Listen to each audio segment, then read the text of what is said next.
The following program is intended for mature audiences. A democratic republic of sports. The Sportsocracy with ESPN Asheville hosts Tank Spencer and Jeremy Greene. And welcome into the Sportsocracy. It is that time. It's mock drafting time, part 2. NFC 3-round mock draft.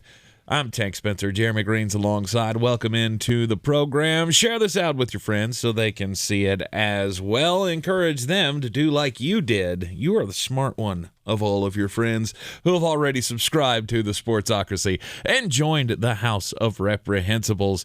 And yes, you can get fine content like this all throughout the Draftmas season. Well, it's not quite Draftmas yet. This is more like Draft-a-ween. Draft-a-ween? This is like Draft-a-ween. All right. So we're not quite to the, we're not quite to Draftmas, not singing Draftmas carols.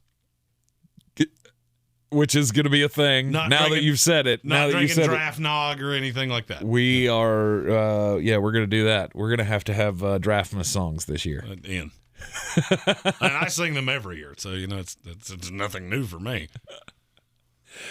All right, we are going to get into it here. The NFC 3-round mock drafts, each and every team in the NFC. If you missed yesterday's video, we did the AFC live in the Sportsocracy. This is recorded, so pardon us if we do not respond to your comments, but we will get to all the best comments coming up on Sunday's show, as we will be with you live right here in the Wicked Weed studio, wickedweedbrewing.com. Drink different Sunday morning to get you ready for the fantasy football day.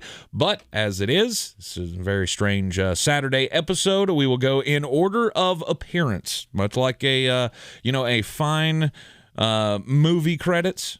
Order of appearance is how we're going. So it'll all kick off with the team that has the number 1 pick in the 2022 NFL Draft.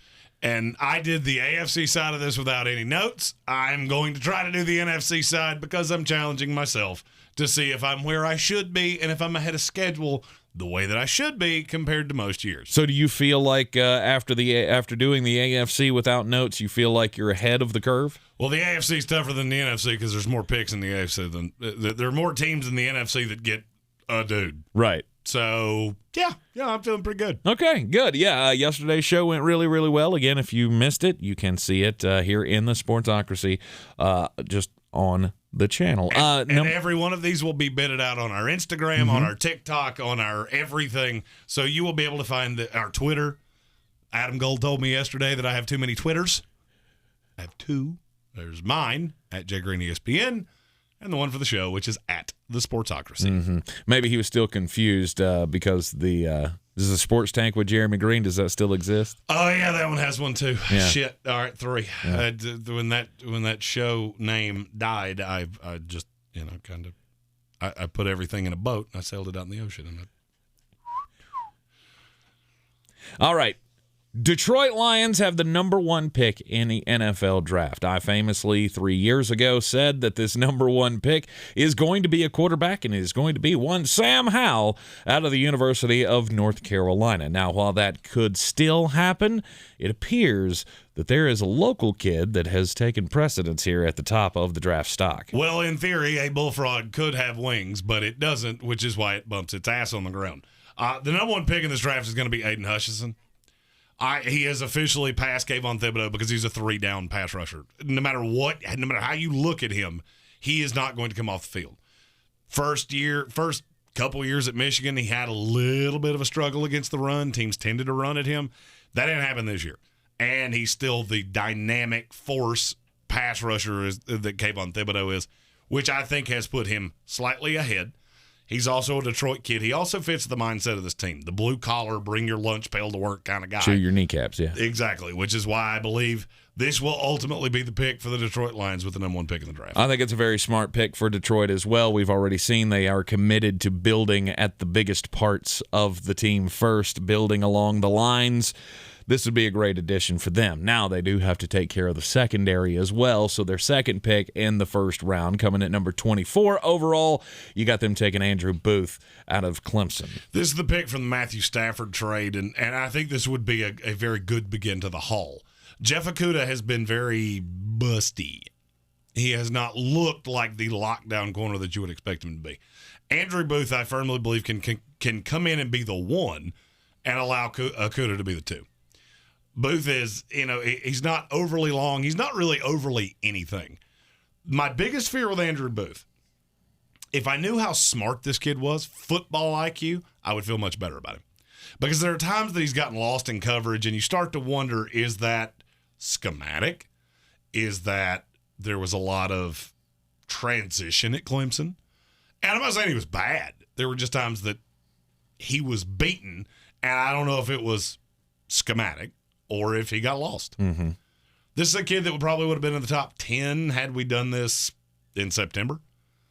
We didn't. We're doing it now. And I would say he falls somewhere in that 25 to 35 range.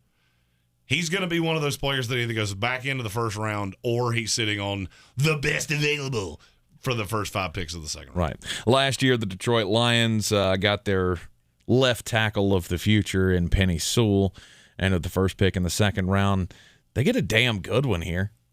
I mean, Kenyon Greene out of Texas A&M, he's a guy that a lot of analysts have fallen in love with. There's only one problem. He's not a tackle. He's guard. Okay. He's a very high-end guard. Do I think he could play right tackle? Yes. Do I think that gives him the best opportunity to be really good in the league? No.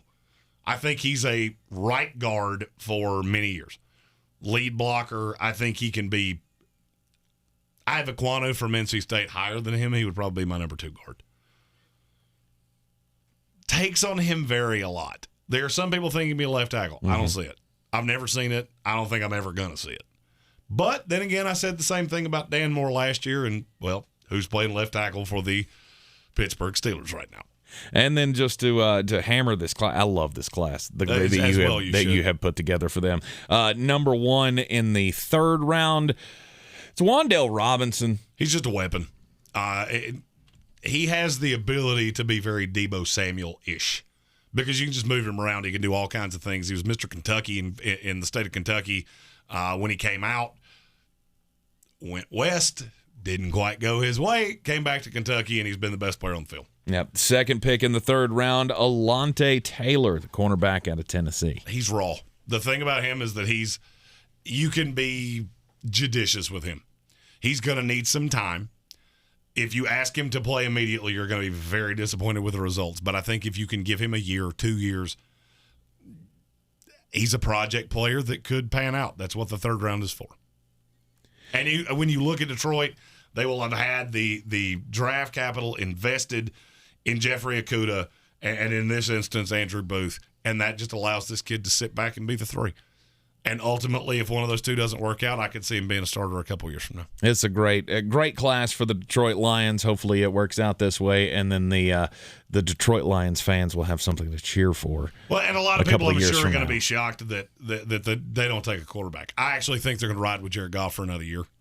Everything I've heard is that they are not currently sold on one of the quarterbacks at the top of this draft. And I will label you. You shouldn't be. You shouldn't be. You should not be looking at any of these quarterbacks going, yeah, that guy can come in and start immediately. There's one quarterback that can do that, and I think he has a very low ceiling, and that's Kenny Pickett out of Pittsburgh. You think if they come up in the second round with that number 1 pick and there's a quarterback sitting there, they'll be able to resist the urge? I think he should. Like if Sam Howell's sitting there? Which he is. Just so you know. I mean, we haven't said his name yet, but he is sitting there in the second round, and I still have them passing him. Okay. Mainly because I look at him and go, okay, what's the difference between him and Jared Goff? Size limitations, arm limitations. I like Sam Howell a lot, but there is a pretty big consensus around the league that they view him as a Baker Mayfield type of quarterback. And I don't think if I'm Detroit, I'm tying myself to that with high-end draft capital. All right, well, let's switch gears to another team. Another team that might need a quarterback here, the New York Giants. They have the 6th and the 7th picks as the draft order currently sits. Yeah, the first half of this draft is going to be pretty well dominated by the 2 New York teams in Philadelphia. Yep. The New York Giants with the number 6 pick. Jeremy's got him taking Evan Neal, the tackle out of Alabama. This is a pretty ideal spot for Evan Neal because he can be a right tackle. Andrew Thomas, in spite of what I ever thought about him, I never thought he would be a left tackle. He has been. And he's been reasonably good. At times, he's been very good. He's been the best offensive lineman they have. I know that's not saying a lot. It's not. He's been inconsistent, and there's some good tape. There's some bad tape. They're very exploitable on the other side. So there's a thought that he hasn't been seeing high-level pass rush because you can just funnel it to the other side. Yeah. The thing about Evan Neal is I believe he could be an average to good left tackle. I think he can be an elite right tackle and could start pushing into that, hey, you're a dude. You're a dog. He's a gigantic human. Some less than ideal tape at times this year. The Texas A&M game was not great for him. But he's still in what I find to be a very bad offensive tackle class. He is a guy that in the top 10, I think you can draft and know you're penciling in a starter for 10 years. Everybody's crazy at the top of the draft about the edge rushers with Kayvon Thibodeau and Aiden Hutchinson. Tell us about George Karlaftis out of Purdue. Very few guys have elevated their stock as much as Karlaftis has this year. I saw him as a situational pass rusher coming in. I never thought he had 3-down capability, but this year he has. And he's shown that I think he is a 3-down starter in the NFL. I fully believe a team's going to fall in love with him, and I won't be shocked if it's one of the 3 teams that has 2 or more picks in the first round. With the 6th pick of the second round, Devin Lloyd, the linebacker out of Utah. Jack of all trades, master of none. He's never going to be a Pro Bowler, but I think he can be a solid Blake Martinez type of year-in, year-out starter for a long time. I'm a little lower on him than a lot of other people are. I just don't think he does anything. I don't think he has that one trait where I go, yeah, that's the thing you do better than anybody else. He doesn't really do that. He's kind of Swiss Army knife. He's a good tackler. He's good enough in coverage. Little bit of pass rush for an off-ball linebacker. All things that lend me to believe this is a guy that's going to go in the first half of the second round. 2 picks in the 3rd round for the New York Giants. First one at number 5 in the 3rd round, and you got him taking Charlie Kolar, the tight end out of Iowa State. I know this is a guy you really like. If you looked at the tape from any year but this year, he probably would have gone higher. This year there was some inconsistency. I feel like he got more aggressive coverage, and he didn't always respond to it well. He's a very big kid. He's a very stereotypical tight end. I think he's been a good blocker in the league. He's got good hands. Red zone target immediately. And, for better or worse, I think Evan Ingram needs a change of scenery, and I think Charlie Kolar more fits into the mold of what the Giants are looking for. Best NFL comp to him is, who would in this situation be a teammate, Kyle Rudolph. Yep. Jermaine Waller, cornerback out of Virginia Tech. You got him being the 2nd pick of the Giants in the 3rd round. And the real draft nerds will go, there's no way Jermaine Waller's lasting that long. I think when people dig into the tape, they will. He's ball hawk. Several interceptions at Virginia Tech this year. Long corner. He gets burned a lot. There's a lot of tape with him. Yeah, he can make the great, snipe the ball out of the air play. And then, 5 plays later, he gets cooked like a honey ham. I think the more people dig into the tape and they stop paying attention to the chunk play and they look at the down in, down out, he's not a first-round pick to me. Some people see him that way. They see him as a back 10 picks of the first round, first 10 picks of the second round. I don't see that.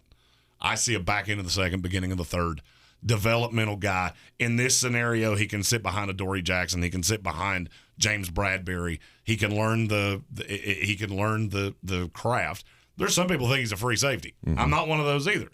So I'm not as down as some, but I'm not as high as most. What's going to keep the Giants from drafting a quarterback in the first 3 rounds? The way it falls. You have Daniel Jones for another year. For a new GM to come in and immediately tie himself to a quarterback, you're going to have to feel like there is no doubt that whoever you're taking is better than what you have. And I don't think you can do that. If Daniel Jones was in this draft, I could argue he would be the 2. Really? Yeah, because he's not as safe as Kenny Pickett, but he's got a higher upside than many quarterbacks in this class. And he's going to require way less work, and he's already in the building. Allegedly, they're going to keep Joe Judge. I'm not going to tell you definitively they're not taking a quarterback. The way this felt, I don't. This is a team that thinks they can win right now. I would find it more likely that they chase a Russell Wilson or a Deshaun Watson or a vet quarterback than that they go out and try to develop a Malik Willis or something. Yeah, they've already been tied to Russell Wilson, so maybe that happens, maybe it doesn't. That offensive line is going to have to change, though, for Russ to be happy going to New York. The Atlanta Falcons, hey, another team that could use a quarterback here, and they get one at number 8 overall. The difference between Atlanta and the other teams we've talked about, this one's actually going to draft one. The thing about Atlanta is that they do have Matt Ryan for another year. You don't have to make the decision. And so you can draft a kid like Malik Willis, quarterback out of Liberty, and develop him. The thing about it is that I think it could get very loud in Atlanta very quickly as to getting him on the field. The raw tools on him are intoxicating. He holds the ball entirely too fucking long. He's been sacked 1 billion times this year, and that's against really bad competition. Mm-hmm. The good's really good. The bad is painfully inconsistent. I'm not in love with the arm, but he's very mobile. And in the league that we're currently in, he's got a lot of raw, intangible skills that you can't teach. And I firmly believe a team's going to fall in love with him and take him in the top 15. The Atlanta Falcons have 2 picks in the second round, the first of which you have them taking Jalen Armour-Davis, the cornerback out of Alabama. I'm going to make a sweeping declaration because Josh Jobe is going to miss the college football playoff. He had surgery 2 days ago, so he's out. Mm-hmm. Jalen Armour-Davis is going to be the number 1 in the playoff. He will be lining up against a receiver that we're going to talk about later in this show. And in the national title game, he would probably get George Pickens if it's Georgia. Yeah. I think his stock is going to skyrocket because now there's not Josh Jobe is so good, because I think you're going to see him be better. I've liked him better than Josh Jobe the entire time. Hell, I said that 2 weeks ago. Mm-hmm. I like this kid a lot. He's very fluid. Hips are good. Very little wasted movement. He's not a ball hawk, and that's kind of what people have always killed him on is, he doesn't make the big play. I don't necessarily need you to make the big play. I need you to fucking cover. Right, I need you to lock down that other receiver. And that's, with him on the other side of A.J. Terrell, it gives them a little bit more flexibility in the secondary. This is a kid I like a lot. I think his stock is going to rise through the playoff process. Justin Ross, wide receiver out of Clemson, the second pick of the second round for the Atlanta Falcons. This is a tough grade for me because I feel like if Justin Ross, if I knew that he was going to pass the medical, I'd have him higher because this is a receiver class that's very deep, but there's not a real one. Mm-hmm. Before the neck injury, Justin Ross has been a top 10 pick. He came back. He wasn't necessarily as explosive, but how much of that's because DJ Uiagalelei was not Trevor Lawrence? I still watch the tape, go, that kid's going to get open in the league. That kid's going to be physical enough. I firmly believe he can be on the opposite side of Kyle Pitts, opposite side of Calvin Ridley if he comes back, and can be a high-end receiver in this league. I think he has one of the highest ceilings of any receiver in this league. The medical is the big drawback on him. 10th pick of the third round. You got the Atlanta Falcons taking Jordan Battle, the safety out of Alabama. So going 2 Alabama secondary members. Yeah, and that was not really intentional. It was just I felt like Atlanta needed a safety. I mean, you're playing Richie Grant right now. It's just your slot corner. So the secondary is going to be something they have to address because it's painfully bad. Right. I mean, hell, Cordero Patterson was on the depth chart for Atlanta in their last game. Yep. At safety. Yep. Jordan Battle's he's good. I mean, am I going to jump up and down about what he brings? No. Are there some good burst plays? Yeah.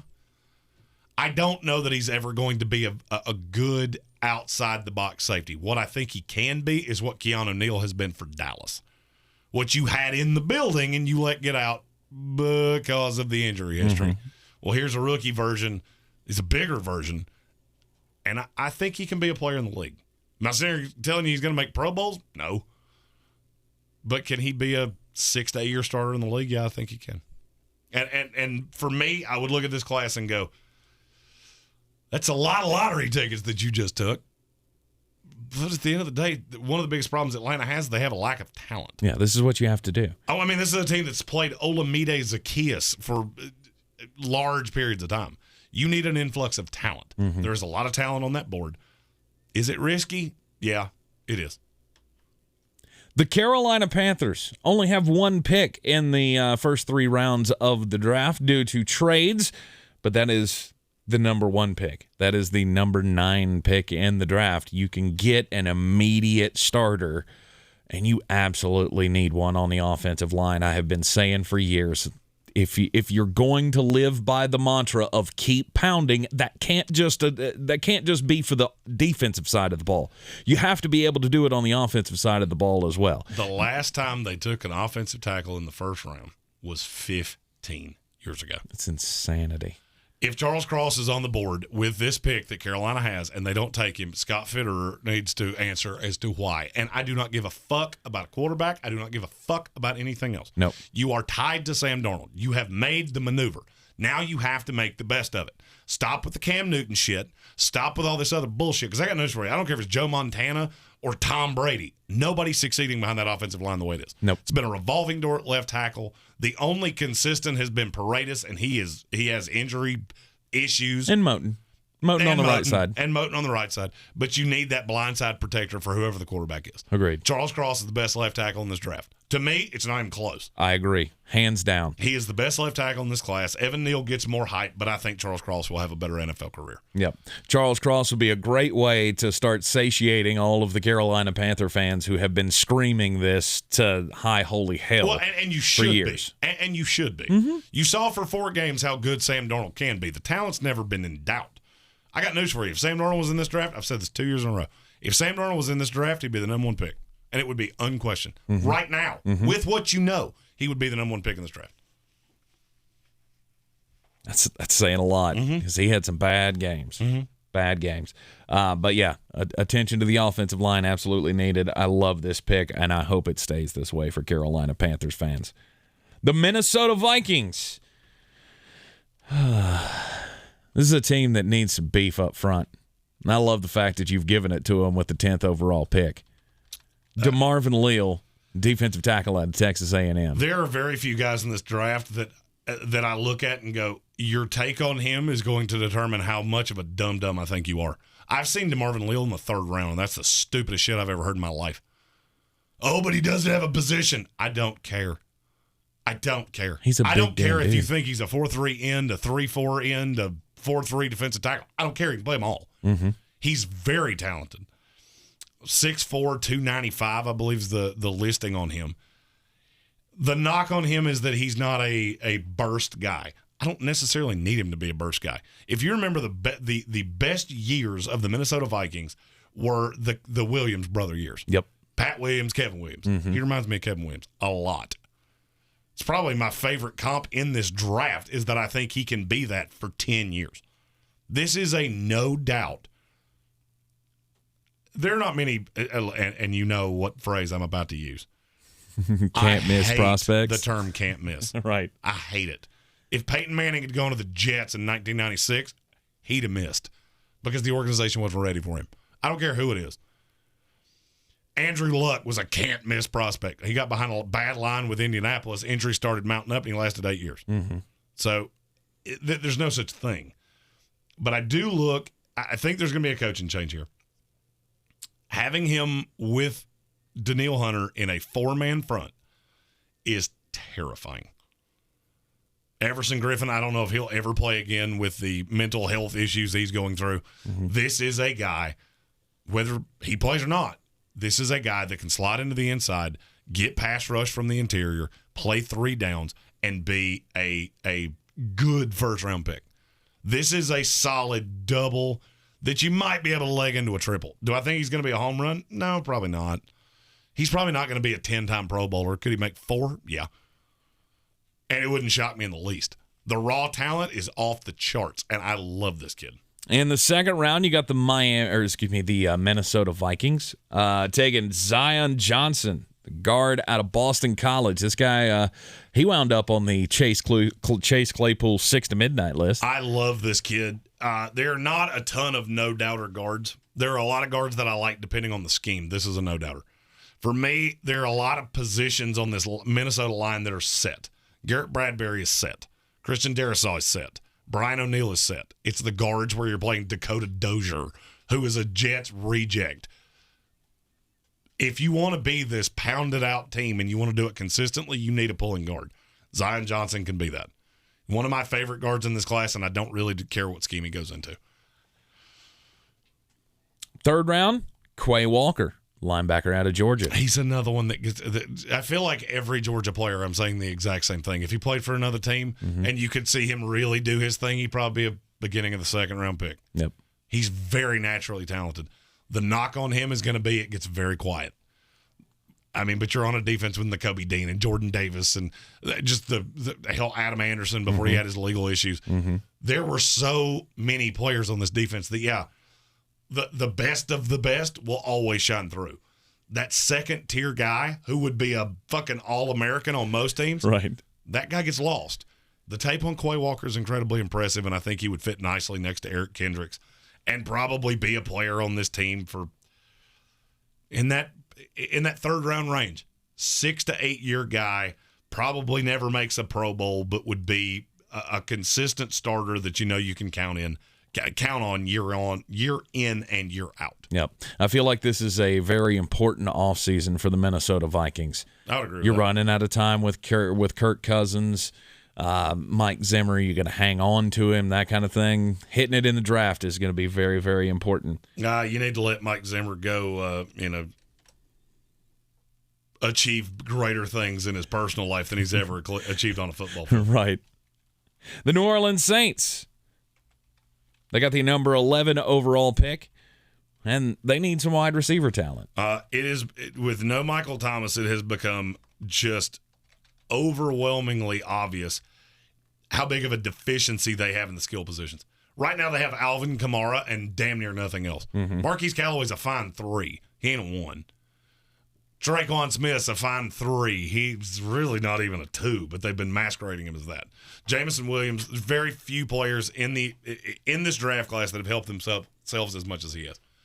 Transferred from Ohio State wisely because they have 3 very high-end receivers. I'm not sure he's not the best one of the bunch, but he knew, I don't know what the quarterback situation is going to look like. I'm going to go to Alabama. I'm going to play with Bryce Young.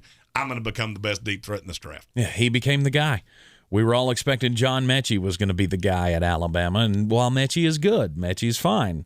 Jamison Williams really popped off the page this year. Yeah, and the bad thing is that he made Mechie look bad. Yep. Even before the torn ACL, Mechie was going to be a second or third round pick. Now I think he comes back. It'd be the smart play. I think he needs to. Because Jamison Williams was the guy. Right. John Mechie just never became that. And the second round, Trayvon Walker, defensive tackle from Georgia. Hey, guess where he went? Yeah, you're going to hear that a fuckload because I think there's 47. I think every team got a Georgia defensive player. I mean, and you know what? The more dogs in the NFL, the better. But this is another guy. Jesus Christ. Kirby Smart's going to look around next year like Will Smith in that meme from the Fresh Prince of Bel-Air, like, where the fuck did the furniture go? Like, every player is gone. Yeah. I don't know that I've ever seen a defense that will have this many drafted players in day 1, day 2. Mm-hmm. And this is another kid that, does he get lost sometimes? Yeah, he's playing next to Jordan friggin' Davis in a 3-man rotation. I get why he falls, but the raw is phenomenal. I think he fits this scheme very nicely. Kind of reminds me of I was going to say a poor man Sheldon Rankins, but I think he can be better than that. Oh, okay. I think he can legitimately be better than that. Sheldon Rankins was damn good. He's a damn good player. He plays for my Jets now. Yep. Been hurt. Shocker. But I like the kid. I think he slides in nicely with that New Orleans defense, and he would be a nice value pick right there in the second round. And then in the third round, another wide receiver, kid out of Cincinnati, Alec Pierce. Well, here's the thing with Jamison Williams. He's not overly physical, and he's not overly big. So what do? You go get a 6'4" kid out of Cincinnati that can go high point of football. Mm-hmm. This is an outside receiver. Is he a little raw? He is. Level of competition, all of the things you say about a non-Power 5 receiver. I don't care. 6'4" kids that can run in high point of football like that they don't just fall out of the sky. Right. New Orleans needs a guy like this. They need a red zone threat. What they thought Adam Troutman was going to be, that's what I think this kid can be. On the outside, opens up things for Jamison Williams, consistent first down getter, and allows Michael Thomas, when he comes back, if he comes back to New Orleans, to be the guy that he's supposed to be. Playing out of the slot, underneath, great route runner. And he needs to add some weight. He's a little thin. Mm-hmm. But I think if he added good weight, I do believe he could be a good run blocker. Something that Jamison Williams will be fine at. Michael Thomas has never been the best at.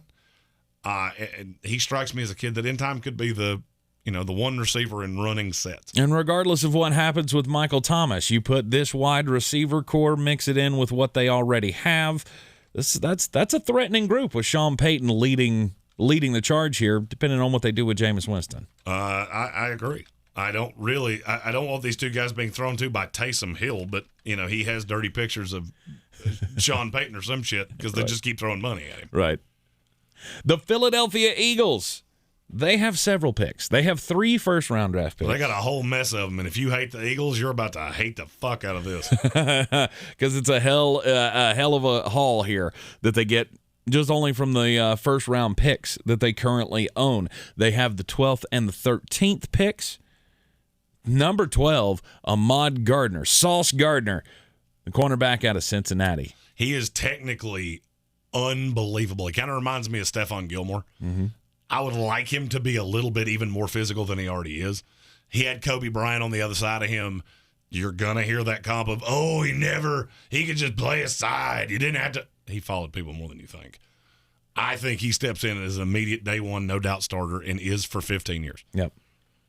If I had to pick a player in this draft that didn't go in the top 10 or didn't go in the top 5, I'll even go one step further than that I could promise you is not going to be a complete bust, it's Sauce Gardner. Okay. The 13th pick they have, this is a guy that I don't think has a chance to bust at the next level. It's the guy out of NC State, Ike Mekwano. There's a lot of beauty in the eye of the beholder here. I mean, I've seen him go as high as the back end of the top 5. I don't think that's going to happen for a guard. That is really hard for me to believe because that's what I believe him to be. Mm-hmm. I think he can be – I see no left tackle here. Right tackle, I think he can be a very, very, very good one. Or he can be a Hall of Fame level guard. Yeah. This is a mauler that fits what it is that Philadelphia is doing right now. If you want to keep doing this Jalen Hurts thing, you're going to need a guard that can get this done. Stop counting on Brandon Brooks. He gets hurt every freaking year. This is the guy, and he shouldn't last this long. I'm going to be really honest with you. He's as safe as they come in the first round. Yeah, That's 2 super safe picks in the first round. Yeah. I would really like him playing guard at the next level because he can do that. He can get to the next level. I mean, with the elites that we've seen come out in the draft. He's just a mauler. You watch him at NC State and just go, sweet, good Lord, you are. Show me on the doll where somebody hurt you because you are just pissed at the world. Well, every Philadelphia Eagles fan has been hurt. Oh, and Philly would love him. By the Jalen Reagor pick, which the number 17 pick, this would make up for a little bit of that miss on Jalen Reagor, getting Garrett Wilson, the wide receiver out of Ohio State. You got to have a deep threat. I don't care how much you plan on throwing. I don't care. And to me, this is almost a little bit of a hedge your bets. Because I'm not sure this, and I've said this, and I'm going to continue to say it, I'm not sure this team's not better off with Gardner Minshew playing quarterback. You got to have somebody that can threaten you down the field if you're planning on being this grinded-out running team. This kid can. Yeah. Reagor has his moments, but he lives hurt. Devontae Smith's the tactician running routes. Garrett Wilson can beat you deep. He can spot the deep ball as good, if not better, than any receiver I've seen in the last 3 years. He can be an elite home run hitter guy. Give you a comp, a more physical, well-built, consistent Deshaun Jackson. All right, then. Second and third round picks for the Philadelphia Eagles. You got them spending both of them on defensive tackles. Perrion Winfrey out of Oklahoma and Logan Hall out of Houston. Logan Hall's not a defensive tackle. He's a defensive end. Oh, okay. Perrion Winfrey is a stereotypical Oklahoma hog molly defensive tackle. This is somebody you could put next to Fletcher Cox with the intention of him ultimately taking over for him. Is he ever going to be that impactful? No. But he can be a down-in, down-out contributor that plays 3 downs. I think in the beginning he'll be a run stuffer, the 2-down, come out and pass rushing situations, but I ultimately think he can be a 3-down guy in the league. Logan Hall, he's the best player on the field damn near all the time. The thing that makes me and a lot of other people really nervous, he was a lot more impressive with Peyton Turner on the field than he was without him. Mm-hmm. And that makes me just a bit nervous. He can play defensive tackle. He's more of the rush defensive tackle. To me, he's a 4-3 D end. He's going to take some time. But there is a high side to him that I don't see many guys that you're going to be able to get at 76 that have the level of upside that he does. Should the Philadelphia Eagles parlay some of these picks into a veteran, into a quarterback? We've heard them being linked into Russell Wilson and Aaron Rodgers and all of that. No. This team's not there. Just stick with what you got. This team's not there. Okay.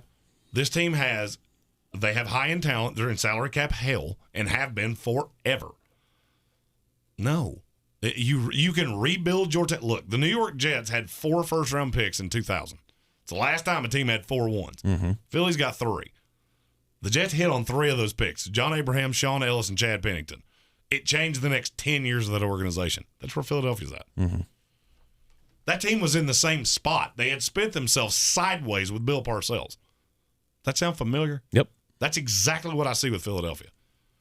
Now, if you could find a quarterback that I look, I've never believed in Jalen Hurts, and you're probably never going to convince me. But if you could find a quarterback that just game manager to the highest degree, I would like that. I feel like you can do that with Jalen Hurts. Do I love it? No. Do I think you're going to have a whole lot of other options? No, because Deshaun Watson's already said he ain't coming. Mm-hmm. Russell Wilson's shown very nominal interest in Philadelphia. Right.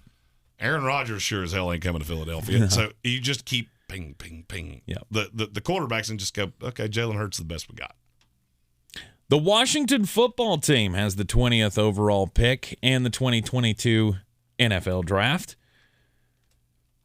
And they need a quarterback.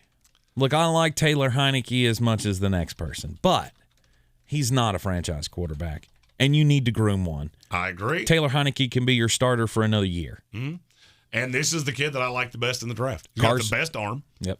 He's not overly athletic. He is a pocket passer, but he has got a fucking howitzer. And the difference between him and the comp for me with him has always been Jordan Love, because he has that arm talent where you just go, good God, this kid could throw a fucking string of straw through a door lock. There's not crazy interceptions.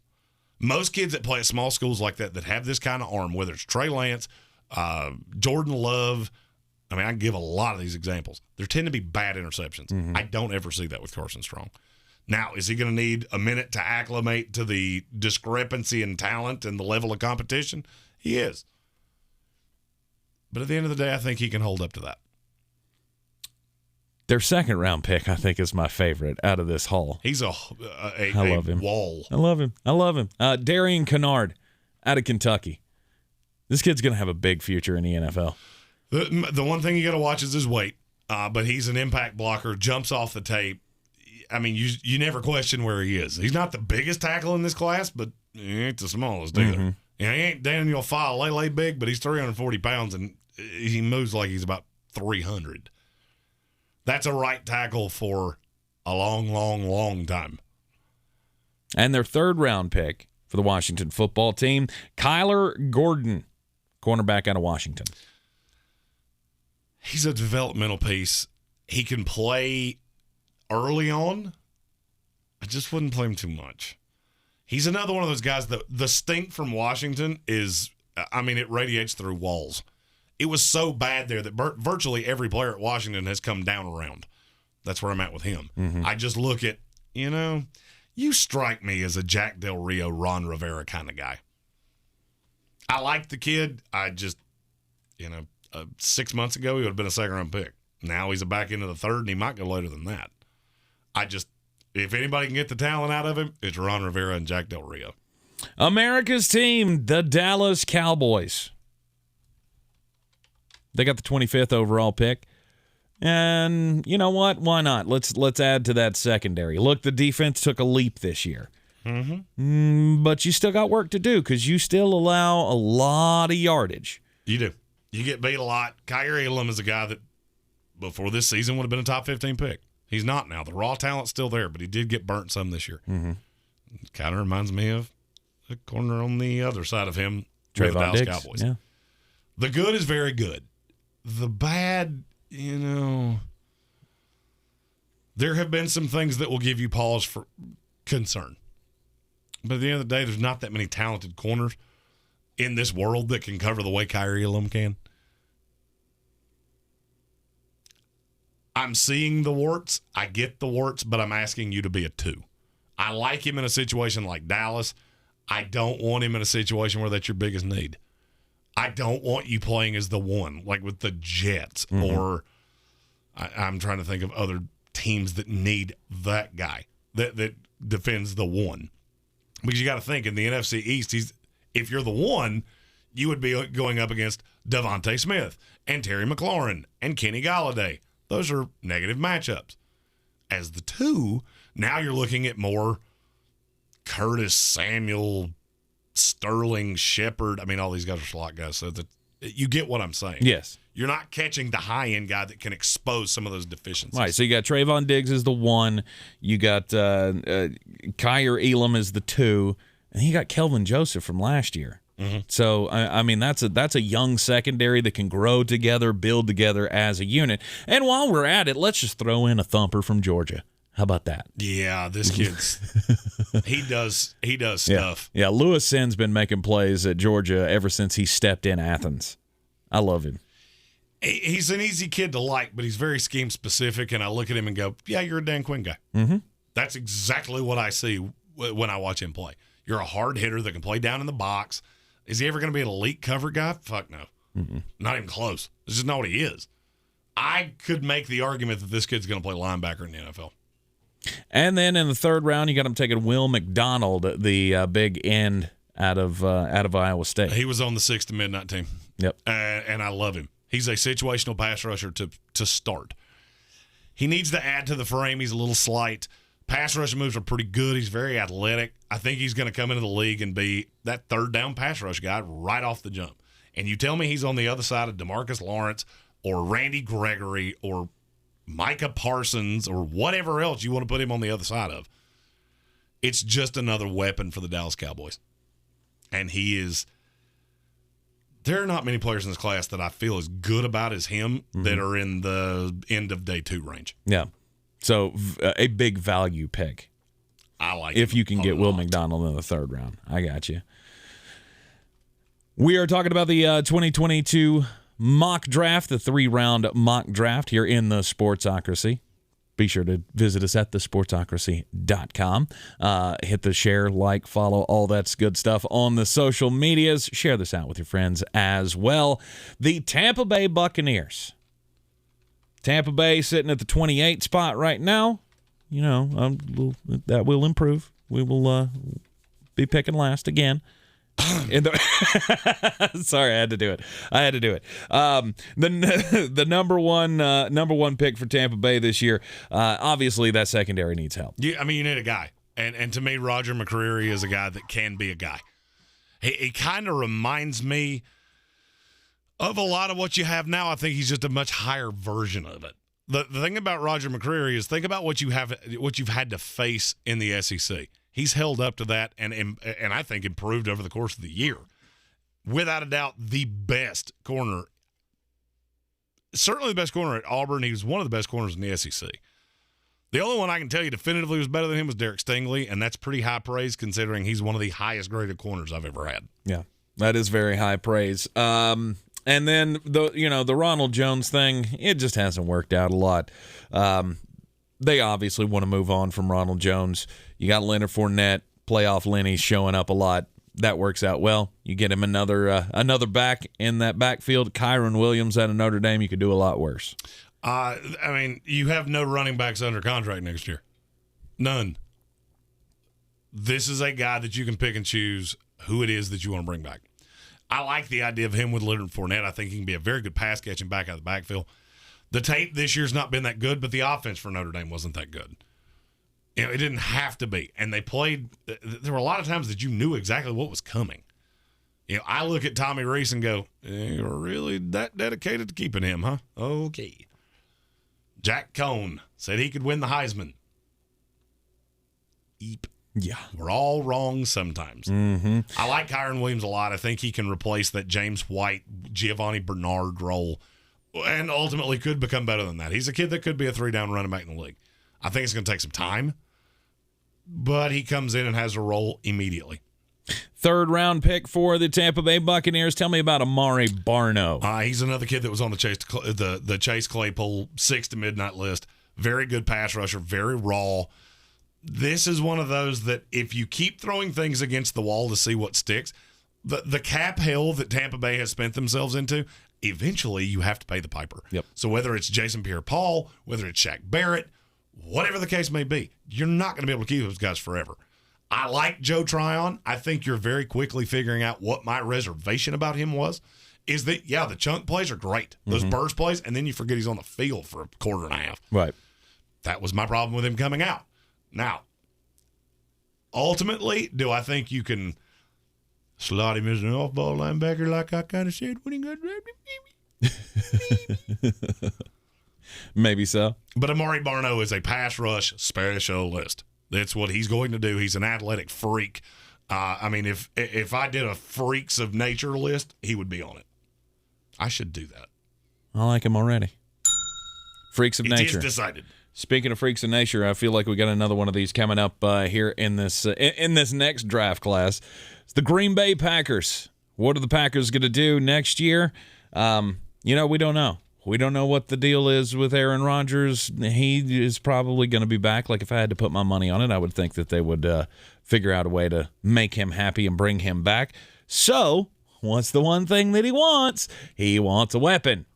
Get him a receiver. Yeah, this is one of the best ones in this draft class.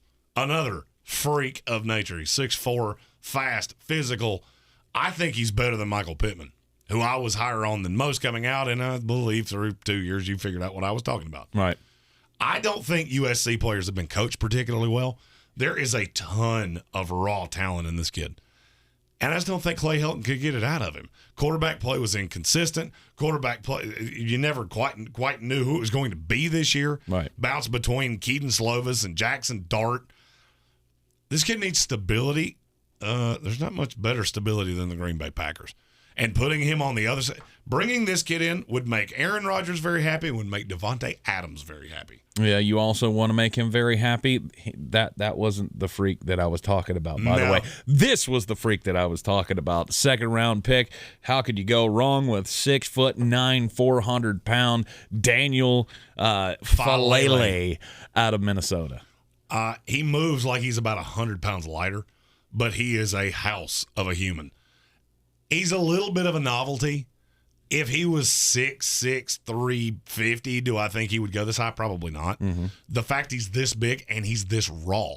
He only played 1 year of high school football. He's come in and played at Minnesota since practically the day he got there. Yep.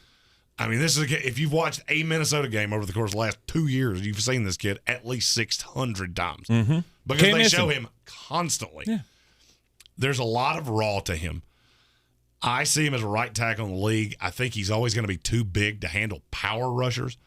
It works in the Big Ten. When you come up against the Khalil Macks and the Daniil Hunters and the Detroit doesn't really have one of the Acquire brothers. Hey, they're there. They're doing stuff. I think the fact you're that big is eventually going to catch up to you, but he does move like he's much smaller. I think he's a kid that can play in this league for a long time. I was going to say, if this draft goes this way, Aiden Hutchinson, he'll be the one. Yeah, that one. And then in the third round for the Green Bay Packers, you got John Ridgeway, the defensive tackle out of Arkansas. You ever heard that Cletus the Slack-Jawed Yokel song from the Simpsons? Some folk will never lose a toe, but then again, some folk will. John Ridgeway's one of those folk will. That dude has had sex on a bale of hay and has probably hog-tied a pig before. I feel very sure of it. Mr. Country Strong. Yeah, and you see pictures of him and you go, Jesus Christ, what size hat do you wear? Mm-hmm. Like, I think he wears an 8 4/4 hat. They make them out of pool tarps, but he is just country strong interior. He's got 3-4 written all over him to me, and he fits right in nicely in Green Bay. Put him next to Kenny Clark. You got a lot of talent on this defense. Yeah, and he's one of those guys. Also, he was also on the 6 to midnight list, the Chase Claypool team. Mm-hmm. So this is a kid that I like a lot. I think he's going to need some coaching. Needs to have that defined role as the. I can't get away from him as a 3-4 end. You know, I think he can play 4-3 defensive tackle, but I would like him better as an end. Let's talk about the Arizona Cardinals. They currently are the best team in the NFL records-wise, so they would end up with the last pick in the first round of the draft. So at number 32 overall, you got them taking Kingsley Enagbare, edge rusher out of South Carolina. I like this kid a lot, and I think he can be the Chandler Jones replacement. He's another one that's very raw, but he was very productive on a very, very listless defense at South Carolina. I mean, you knew what he was. You knew he was coming on every play. It didn't matter. There was some inconsistency. I'm not so sure how I feel about the motor, but depending on what you do here, if you bring back Chandler Jones and this kid can learn from the pros pro of Chandler Jones, that's an ideal scenario.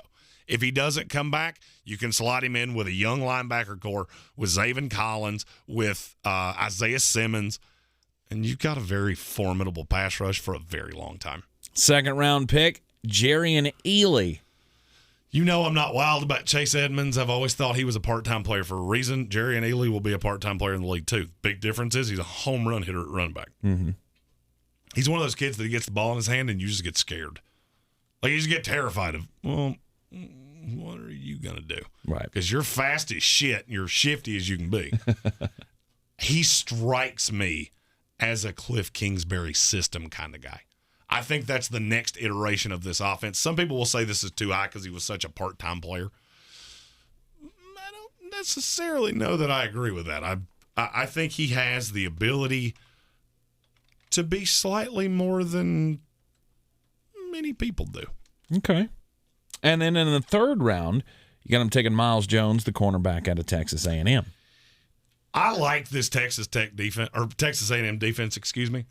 There are just not many corners that are 6'4" and can run like he can. Yep. Is he raw as fuck? He had 2 tackles the entire year. 2. 2? 2. Did he only play one game? I don't remember how many games he played off the top of my. I think he played 1 that got hurt. Okay. Had he not gotten hurt, I could easily have seen this kid being a first-round pick. And I can't remember who they played. It was somebody god-awful. It was one of Ryan McGee's bottom 10. I just can't for the life of me remember which one it was. Like a UMass or something like that. New Mexico State's the one in my Oh, head. okay. All right. There's just not many kids that are built like this that can run like this. He's project to the highest extreme. But the talent's there. Mm-hmm. The talent's there, and Cliff Kingsbury loves the freak of nature kids more than probably any coach in the NFL. And I think he could, without a doubt, found a place for Miles Jones to play in his defense. All right, Arizona. They are they're a very young team at their core. They do have some good veterans on this team, but they got a lot of talent on that defense that are very young. The Chicago Bears. We all know there's going to be big changes with the Chicago Bears in this offseason. But you got the quarterback, you got Justin Fields, you gave up your first-round pick this year to get him.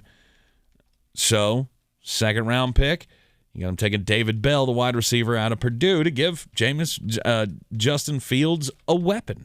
You know, the Purdue Boilermakers have had more weapons in the last 10 years for a team that, in large part, couldn't play dead in the Western. Yeah. David Bell's a high-end playmaker. He was the only thing you were scared of at Purdue, and he dominated some of the best competition he played up against. Mm-hmm. He was about the only, in Ohio State, limited him. He had a good game against Wisconsin, had a good game against several good defenses. I think he's a player that comes in. I mean, and this is high. This is the beginning of the second round. Yeah. He's just on the ladder side to me. He's after Drake London. He's after Traylon Burks and Jamison Williams and the 2 kids from Ohio State. He's the start of the next tier. I think he needs some refinement. I think he needs somebody on the other side. I don't know that he can be a consistent 1 in this league. Right. I think he can be a good 2. Yeah. In Chicago, whether that's Darnell Mooney or convince Allen Robinson to stay, which I think is really hard to believe is going to happen since he's become an afterthought in that offense. Right. I like this kid a lot, and he strikes me as a Chicago Bear kind of player. Yeah, and he did really well at Purdue when he was playing beside Rondell Moore. Mm-hmm. And, in fact, had better stats than Rondell because all of the coverage was on Rondell. So he's already proven that at least at the collegiate level he could be a really, really good 2. Tariq Castro Fields, the cornerback out of Penn State. You've got him going at the 7 pick in the 3rd round. Yeah, this is a guy that I'm much lower on than the rest of the industry. I mean, I see him, I believe I saw him in the top 20 of a draft the other day. I just don't see it. I mean, I think he's talented. This is a kid that's a sum of all parts. The defense around him is so good and help over the top and things like that. I don't see him as a 1. I see him as a decent to good 2. On the other side of Jalen Johnson, I think he could be fantastic in this defense. I'm just much lower on him than you'll see him in the first round of plenty of mock drafts. I think Draft Tech has him at 50, 45, 50, somewhere in there. Yeah. I mean, I've got him about where he goes right here. I think he's a good corner. He's in that second tier of corners. He's not a Ahmad Gardner. He's not anything like that. But I think he can be a starter in this league. And opposite Jalen Johnson, there's a lot to like there to me. And by the way, while we're on the subject, I just want to get this out there for all the Chicago Bear fans. Keep putting that pressure on. Why have you not fired Matt Nagy yet? Jeez, get it done. We don't do that. Get it done right now. We should start. The Seattle Seahawks. Of course, they don't have a first-round draft pick because it went to Jeremy's Jets. Thank you for that, by the way. Stupid move. Yes. They have a big opportunity to recoup some draft stock here because I think Russell Wilson probably should be on his way out. And if that is the case, they're definitely going to need a quarterback. So with the 7th pick in the 2nd round, this is where Jeremy has them taking Sam Howell, the quarterback out of North Carolina. I think Sam Howell could end up being the best quarterback in this draft class, but it's going to be to a very specific place. Seattle, you come in behind Russell Wilson. They've recouped draft capital. You start trying to rebuild, and you're rebuilding in an offense that has Gerald Everett, Tyler Lockett, and DK Metcalf. With Dwayne Eskridge, who I like a lot, as a deep threat. You could do much worse than that. Yeah. I think he could be the first piece of that. And we've seen what Sam Howell can do when he has a lot of talented weapons around him. That Carolina team was really good last year, and this team was pretty good offensively as well. But you had to see Sam use his legs this year, and he had to get a better relationship with Joshua Downs to make sure to replace everything that he lost last year with De'Ami Brown and that whole crew. I feel like the tape on him has not changed that much, but people's opinions have, and I don't get it. I still have him as the number 1 quarterback in this draft class. It's him and Carson Strong for me. If I was tying my reputation to one of them, it would be one of those two. I like Sam Howell, and I would like him in this situation. In the 3rd round, the Seattle Seahawks getting a cornerback out of Alabama, Josh Jobe. This is all about the injury. He would have been a beginning of the 2nd round guy, somewhere in there. I never really saw it that way. I've always kind of had him. I had him at the back end of the 2nd. Now I got him in the middle of the 3rd. With the injury, I think he'll be ready for training camp. He's just not as good as everybody makes him out to be. Like I said earlier in this video, I like Jalen Armour-Davis better. I think he's the best corner on this team. Josh Jobe takes way too many risks, but you coach him up. There's a lot of skill there. There's a lot of talent there. You just got to teach him to stop taking so many damn risks. That's how you get burnt in the NFL. And this is a kid that's going to get burnt a considerable amount in the beginning. Yep. But he has been coached well. The technique is sound. Just hit the single, not the homer. It's another team that's facing a very pivotal offseason in the Seattle Seahawks. It's also going to be fun to see how the San Francisco 49ers move forward next year, ushering in the Trey Lance era. They don't have a first-round pick because they gave it up to get Trey last year. So the 2nd-round pick they have would fall in at 20 as the draft order currently sits. And you got them taking Jaquan Brisker, safety out of Penn State. I'm actually kind of shocked that this kid is still here at 20 in the 2nd round. Because there's so many damn safeties in this draft. There are a lot of guys. When you start seeing a lot of guys that are very similar, because I see Yusuf Corker and Jaquan Brisker as very similar players, then they all start to fall. And Brisker is the one that starts the run here. There are multiple safeties that come off within 15 or 20 picks of him. I think he's the best of them, but I also would be really, I don't see a first-round pick out of him. I think he'd be very good. I think he'd be a very high-end version of Jaquiski Tart, who plays for the same San Francisco 49ers team. he just fits that scheme well. I think he can play in that scheme very well, and he can be a bit of a ball hawk. I think if coached correctly in the NFL, he can be a high-end, maybe make a Pro Bowl or two type player. And San Francisco not having a first-round pick, you kind of have to take that swing. All right, tell us how you see Romeo Doubs filling in to the role there in San Francisco, the kid out of Nevada. Yeah. I watched the tape on him, and one of the things that you'll learn that I fall in love with very easily, when you're the best receiver on your team and people still can't cover you, that just tells me that you're good enough route runner, your height, weight, speed, whatever it is that you do, and he's done that at Nevada. There's not another draftable receiver on that team, and he and Carson Strong are right there on the same page. I like this kid a lot. There's, big jump in there's a big jump in competition. There's a big jump in coming out of that Nevada system and into the NFL. He's a kid you're going to have to be reasonably patient with. But on a team that has Brandon Ayuk and Deebo Samuel, you can be patient. I just think that this is a team that needs more weapons, and he can certainly be a weapon. Rounding out the 2022 three-round mock draft of Mr. Jeremy Greene, the first edition of the mock draft here. The Los Angeles Rams is a team that does not believe in draft picks. No, they like day three a lot because they have about a bajillion day three picks. Right. They look for value later on. Since we only did a 3-round mock draft here, they only have one pick for us to pick for them. They have the 36th pick in the 3rd round. And you got him taking Travis Jones, the defensive tackle out of UConn. He's a house. And he's a gigantic human that played at a bad school and was still unblockable. There was nothing around him. But he can be a big run stuffer to start. I think he's a very nice pairing with Aaron Donald. You work through, you got Sebastian Joseph Day and all the players that the Rams have. And now, granted, this is a guy that's in a compensatory pick in the 3rd round. So I'm not going to sit here and tell you he's going to be Warren Sapp. He's going to be a usable piece. He's going to be a usable, gigantic human being that stops the run, clogs the lanes, and he's one of the few true nose tackles I see in this draft. It's a very valuable position because there aren't many of them, and that's the reason that with him still here, I have the Rams taking him. He's a 2-down player to begin with. Could he become a 3-down? Sure, if coached right by not Raheem Morris. Need to make that change. I don't love Raheem Morris, and I never really have. Yeah. Well, the LA Rams, look, however this season ends up for the LA Rams, they have the talent to win a championship. Well, and they have about 1 billion third-day picks that you keep hitting on those, which they have done incredibly well, you'll be just fine. Yep. But you do have to hit on those. Yep.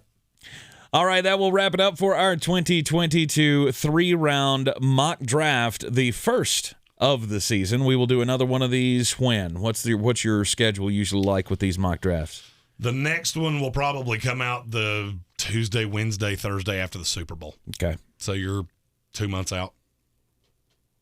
It's a good a good starting point for the work that will be coming as we all prepare for the draft coming up in April, which we are fully planning on being there, and we want you to go with us. So if you can make that happen, you absolutely need to get in on that. We're still running the contest, correct? Tell them how they can, get signed up or get entered into the contest to go with us. Likes, shares, follows, all the things that you can do on all the social medias. Every time you do it, we put you into the algorithm, and eventually it's going to spit us a winner. You also get an entry, every person that comes in and says, hey, I subscribed because of Joe or Bill or whatever the fuck your name is. And if you win comment of the week, that is or comment of the day, starting at the beginning of the year, that is 5 entries every single day. Nice. Stick with us here in the Sportsocracy, thesportsocracy.com. Don't forget to hit that subscribe button, like the video, share it out with your friends as well so they can not only join us here in the chat as subscribers to the channel, but they can also join the House of Reprehensibles and get all that extra stuff. House of Reprehensibles, 50 entries into the contest for Vegas just by signing up. There you go. We will be back with you tomorrow morning right here in the Sportsocracy as we'll get you ready for all of the Sunday action in the NFL. I'm Tank Spencer. He's Jeremy Greene. Yeah. And we will see you next time.